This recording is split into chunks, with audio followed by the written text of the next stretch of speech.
But yeah, Lando is intrigued by this whole thing and decides to sign on for a percentage of their take. We're then introduced to his first mate, a droid named L33T, a character whom I love, right down to her being named Leet. Some people have problems with this character. So what's it like being utterly wrong? I kid, of course. Personal preferences and subjective opinions and all. For me, the name is just a goofy little reference, no sillier than any other overly dramatic name in Star Wars, like the aforementioned Skywalker, or of course our old pal Elan Sleazebagano, or whatever. It's not like they ever call her Leet or the like. As with other droids, her nickname is just a shortened version of her full name, L3. Her deal and motivation is that she is a droid rights activist. And frankly, it's about friggin' time we had someone like that. Droids are forever crapped on in the Star Wars universe, and it's nice one of the movies acknowledges that and tries to do something about it. Yeah, there are some in expanded universe stories, but we're talking movies here, and the closest we've gotten is Rey being nice to droids, which isn't the same thing as acknowledging droids' craptacular existence in the galaxy. People say she's played off like a parody of activism or the like, but honestly I don't see it. She doesn't take any bull and only works with Lando because she legitimately wants to. I really do get the impression that if Lando ever legit pissed her off, she'd snap his neck like a toothpick and take the ship for herself. Although it's not helped by Lando claiming that he would wipe her memory, but she has the best navigational database in the galaxy. Let's be real here, she's got a buzzsaw in her chest unit. The minute he tried, she'd cut his heart out and eat it. And she doesn't even have a mouth. And thus we're introduced to his ship, the Millennium Falcon. A lot cleaner than we'd see in later movies, plus with an escape pod and the mandible notch. So, I got this at a Goodwill for the review, but honestly, I don't know what to do with it. Maybe hang it up down here or something, I guess. The Falcon is such a cool damn ship, but this toy is so huge. As they fly off, we learn that Enfys Nest has placed a homing beacon on them to track them. That happens a lot with the Falcon. They should really do something about that. I wouldn't be surprised if the toy came with... It's here where Han reveals that his dad helped build Corellian YT-1300 freighters like the Millennium Falcon before he got laid off, so he's been on one before. And so it's here where we finally learn the explanation of the Kessel Run and why a unit of distance was boasted about in A New Hope as if it was time. You know, besides the obvious joke of George Lucas thought it sounded spacey, but the expanded universe cannot pretend that anything is just a mistake like any other movie would have. Or it was meant to be fake boasting that Obi-Wan saw through. Take your pick. Point is, elaborate explanation. Basically, Kessel is located inside of a dangerous area of space, one you can't just travel through hyperspace to get in and out of. Asteroids, debris, cosmic storms, a maelstrom, black holes, etc. Instead, needing to navigate in or near a narrow channel of safe space. The Kessel Run was done by smugglers to get illicit substances from Kessel in as short a distance as possible, since that safe zone is patrolled by the Empire, usually by going into the more dangerous parts of it. We get some character bits of Beckett, in particular his belief that people are predictable, especially as Han goes off to have some private time with Kira. Kira's in the middle of trying on some of Lando's cape collection, and let's be real here, we'd all do that if given the chance. After the character bits and them briefly making out, Beckett the cockblocker comes in to basically tell Han, dude, she's in too deep with Crimson Dawn and will break your heart. Also including that one should always assume everyone will betray you, so you'll never be disappointed. There are also character bits with L3 and Kira along similar lines,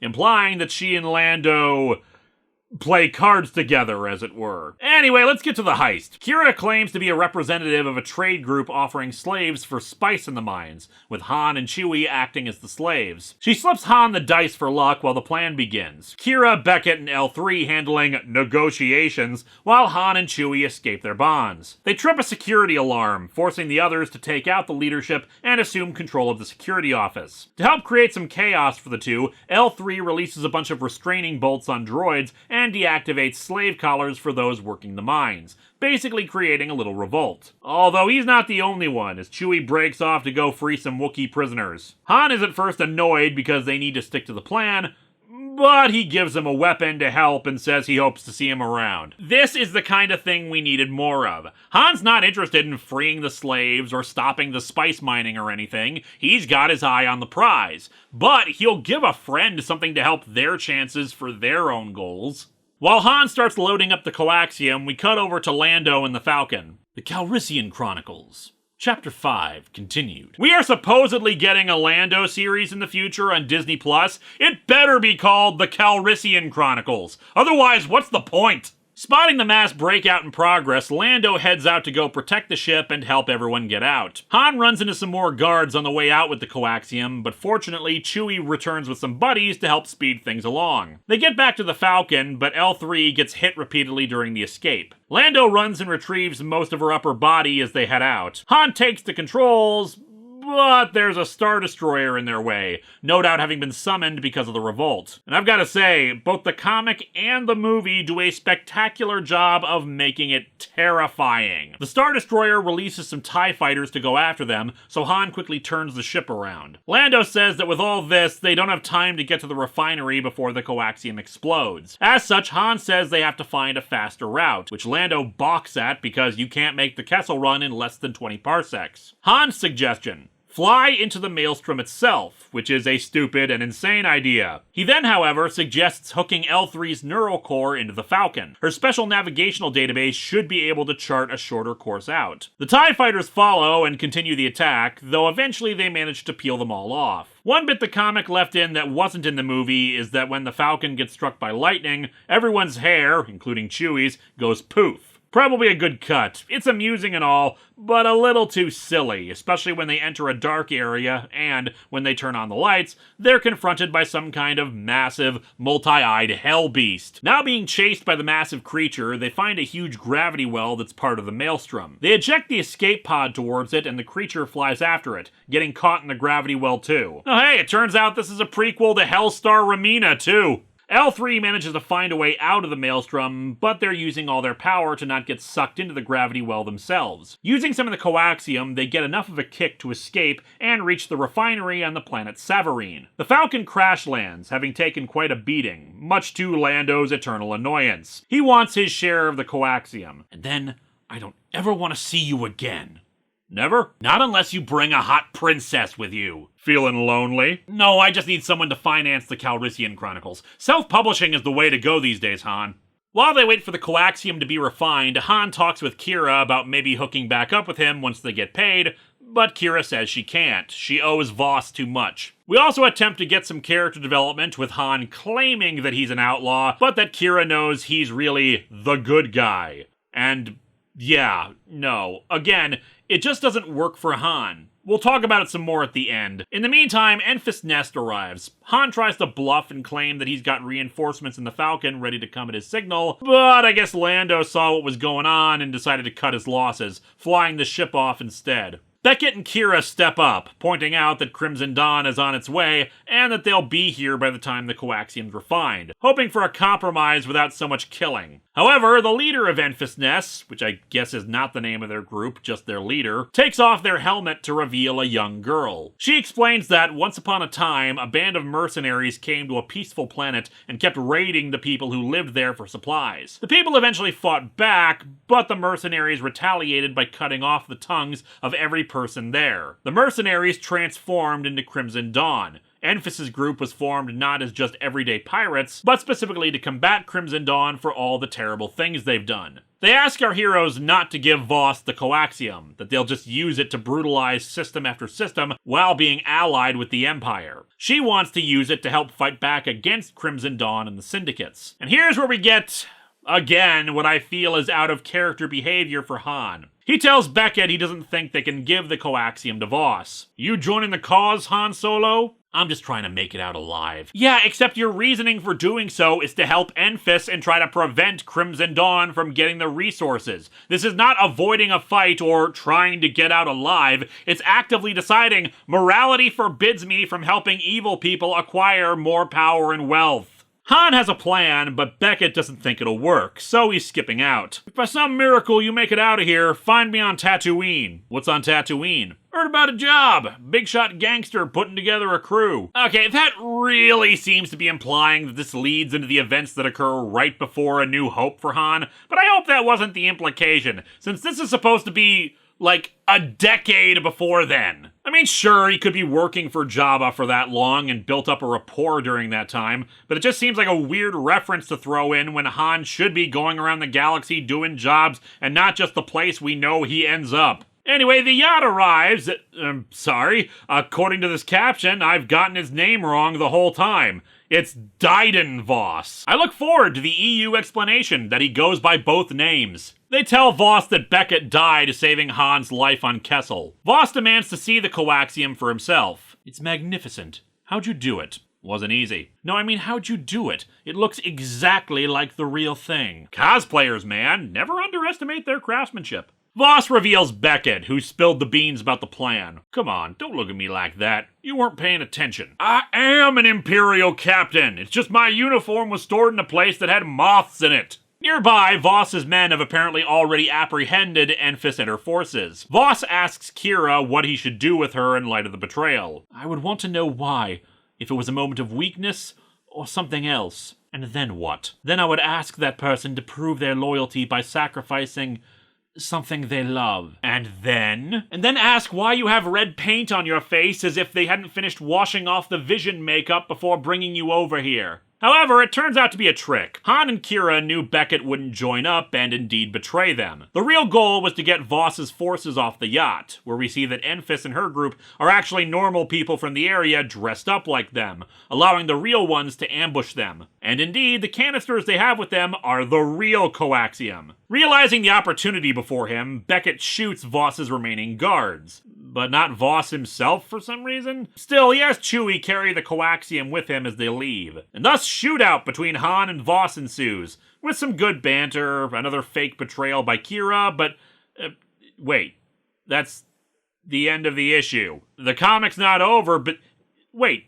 Solo has 7 issues?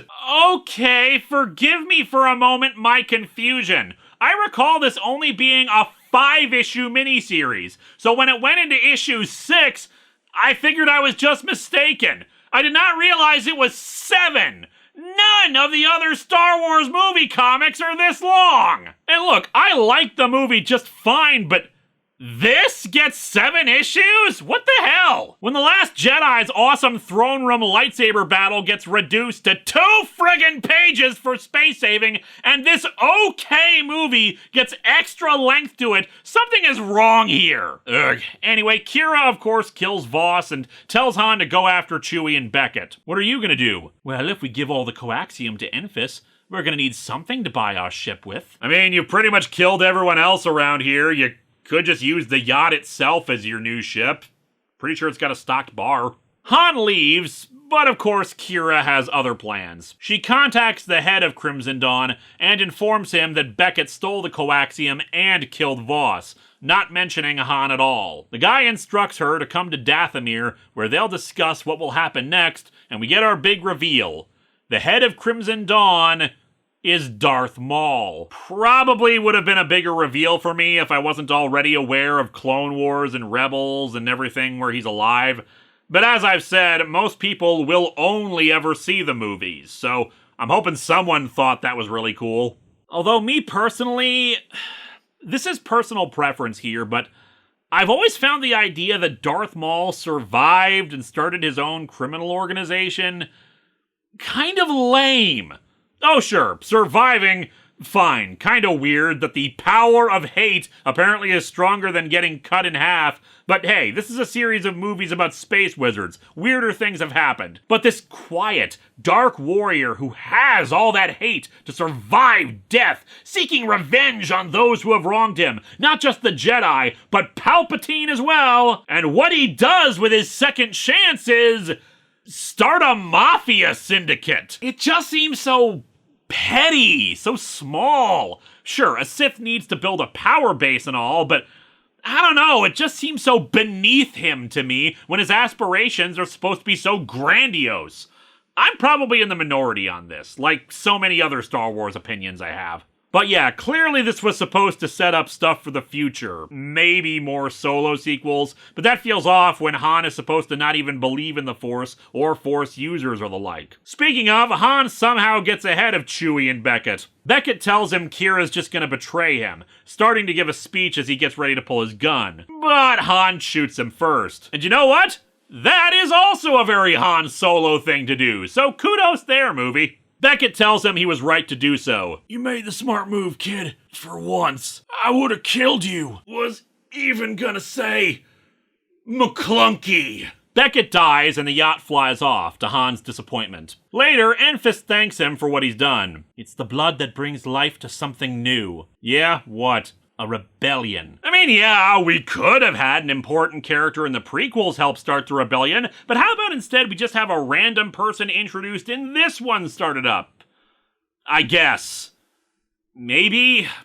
You could come with us, you know. We need warriors and leaders. Like you. Well, of course he'll join up. This entire movie has been his journey to show he's actually the good guy, as Kira said. Hell, his entire goal was to go back to Corellia and free Kira, but that's not a thing anymore. And Chewie explicitly was all about helping free his people from the Empire. Or, you know, because this is supposed to be a Han Solo prequel, he says no. Yeah, this is bullcrap. His character arc is leading him to the moment where he joins up for a greater cause, especially in light of Kira not being able to get away from Crimson Dawn. He should be all about fighting the syndicates and the Empire now. But because this is a Han Solo prequel, he can't because he doesn't do that until A New Hope. Anyway, Enfys gives him a little bit of coaxium for all his trouble. The movie cuts straight to him going to find Lando, but the comic more reasonably shows a montage of him and Chewie doing jobs and having adventures together before then. And indeed, he finds Lando at another card table. At first it looks like he's going to kill him for leaving them behind, but then he spots the hidden card dispenser he used to cheat, so it's just all, ha ha ha, good buddy, I'm not gonna steal your secret card or anything. He uses the coaxium to buy into the game, once again getting into a position to win the Falcon. Without the card Lando used to cheat before, Han wins the Falcon. And so our comic and movie ends with the two flying off in the Falcon. Beckett said he heard about this very big gangster putting together a job. Yeah, but in the comic version, that was implied to be like weeks ago. I'm pretty sure the job is over by now. This comic is a very good adaptation, arguably better than the movie in some spots. The addition of one more issue gives everything a lot more room to breathe and have not only every scene in the film, but additional ones that would have benefited the movie greatly. The artwork is spot on for likenesses and portraying a lot of the big action set pieces of the film and doing them justice, with a few moments like the Star Destroyer's appearance in the Maelstrom even being comparable to how it looked in the film, for which you would like better. The only adaptation problems really seem to be more in the captions, like that spelling error or the misleading one for the earlier flashback. Probably needed another once-over by the editor for those. Like I've said though, the big problem with the movie is Han Solo himself. The movie itself is fine. It's fun, it's exciting, it's witty, it's got interesting characters and cool shots and adventure that works great for Star Wars. But this guy is not Han Solo, and I have a difficult time believing that he's ever going to become the Han Solo we see in A New Hope. Others might feel differently, but for me, he's not grouchy enough, he's not cynical enough, and he's not selfish enough. This guy is fine in a kind of Star-Lord, good-natured doofus, but having more roguish aspects kind of way, but he's not Han Solo. I dub him Has Nolo. And you know what? I'm still okay with that too. This holiday season, maybe we all just need to sit back and watch something fun. It's imperfect, it's not great, but it is just something enjoyable, and Lord knows we need that this year. Happy Life Day, everyone, and come back next week for us to reflect on this year and count down yet another 15 mistakes I've made during this show's run.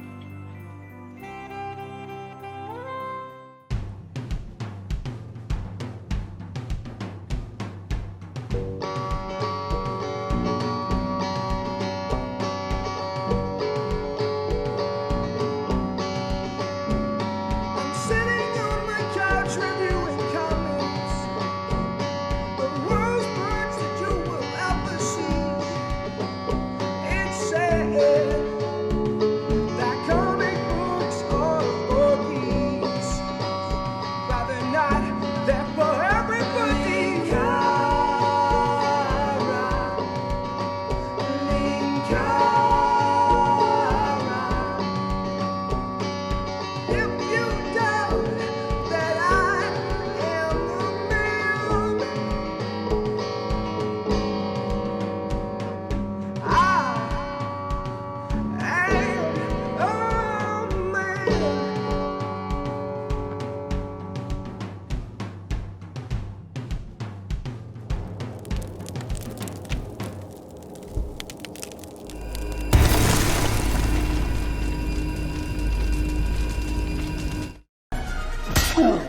my mask!